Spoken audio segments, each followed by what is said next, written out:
Assalamualaikum warahmatullahi wabarakatuh. Saya Tursila dari kelas A12. Pada mata kuliah Micro Teaching kali ini, saya akan mempresentasikan tentang keterampilan membimbing diskusi kelompok kecil. Berikut pemaparannya. Diskusi kelompok kecil adalah interaksi tatap muka yang memiliki tujuan untuk membagi informasi, memecahkan masalah, dan membuat keputusan. Maksudnya adalah sebuah kegiatan di mana beberapa orang, biasanya terdiri dari 3 hingga 9 orang, berkumpul dan saling bertukar pikiran secara langsung untuk mencapai tujuan tertentu. Diskusi kelompok kecil ini adalah cara yang efektif untuk berbagi pengetahuan, memecahkan masalah, dan membuat keputusan bersama. Dalam diskusi, setiap anggota memiliki kesempatan untuk berpartisipasi dan memberikan kontribusi. Diskusi kelompok kecil memiliki beberapa karakteristik, yaitu 1. Sekelompok individu. Artinya, diskusi melibatkan beberapa orang yang berkumpul menjadi satu kelompok. Yang kedua adalah interaksi tatap muka. Diskusi dilakukan secara langsung di mana anggota kelompok dapat saling melihat dan mendengar satu sama lain. Yang ketiga adalah memiliki tujuan. Diskusi kelompok kecil memiliki tujuan yang jelas seperti memecahkan masalah, membuat keputusan, atau berbagi informasi. Yang keempat, adanya kerjasama. Anggota kelompok bekerja sama untuk mencapai tujuan bersama. Dan yang kelima adalah mematuhi aturan. Diskusi kelompok kecil biasanya memiliki aturan tertentu, seperti giliran berbicara, menghormati pendapat orang lain, dan tetap pada topik. Keberhasilan diskusi kelompok kecil sangat bergantung pada persiapan dan suasana yang kondusif. Berikut ini adalah hal-hal yang perlu diperhatikan dalam diskusi kelompok, meliputi yang pertama, diskusi dalam suasana terbuka. Artinya apa? Suasana diskusi harus kondusif, nyaman, dan bebas dari tekanan. Semua anggota kelompok merasa aman untuk menyampaikan pendapat dan ide tanpa takut dihakimi. Dan yang kedua adalah perencanaan yang baik. Artinya, sebelum memulai diskusi, perlu dilakukan perencanaan yang matang agar diskusi berjalan lancar dan efektif. Lalu perencanaannya seperti apa?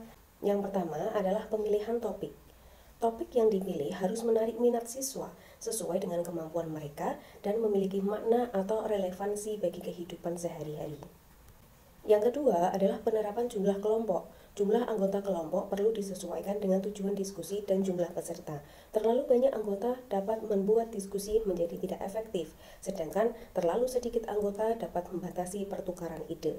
Dan yang terakhir adalah pengaturan tempat duduk.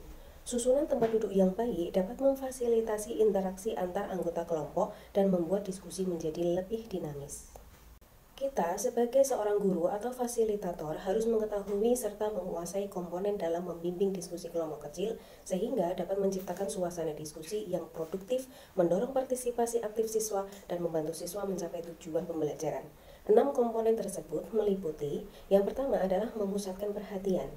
Memastikan semua anggota kelompok fokus pada topik atau tujuan diskusi yang telah ditetapkan. Yang kedua, memperjelas masalah. Membuat masalah atau pertanyaan yang menjadi fokus diskusi menjadi lebih jelas dan mudah dipahami oleh semua anggota. Yang ketiga, menganalisis pandangan siswa. Artinya, memahami dan mengevaluasi pendapat atau ide yang disampaikan oleh siswa. Yang keempat, meningkatkan kontribusi siswa. Mendorong siswa untuk lebih aktif dalam berpartisipasi dan memberikan kontribusi yang berarti dalam diskusi.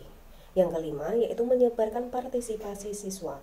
Artinya, memastikan semua anggota kelompok memiliki kesempatan yang sama untuk berpartisipasi dalam diskusi. Dan yang terakhir adalah menutup diskusi. Merangkum poin-poin penting yang telah dibahas, menyimpulkan hasil diskusi, dan memberikan tindak lanjut yang diperlukan.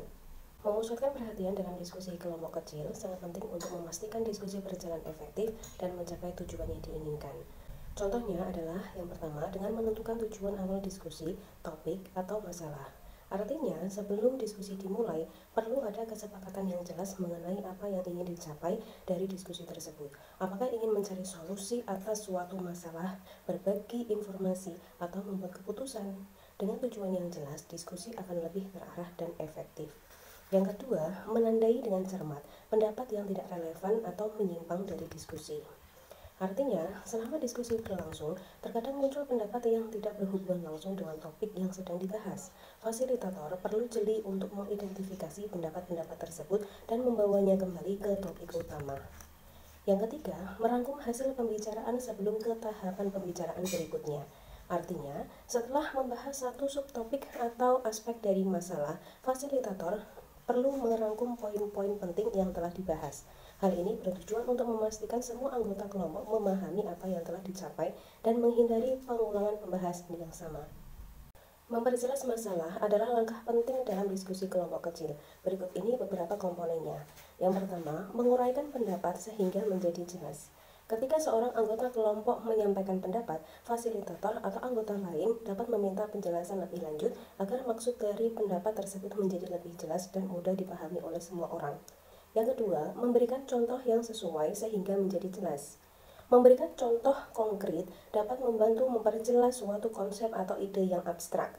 Contoh yang relevan akan membuat suatu masalah menjadi lebih nyata dan mudah divisualisasikan.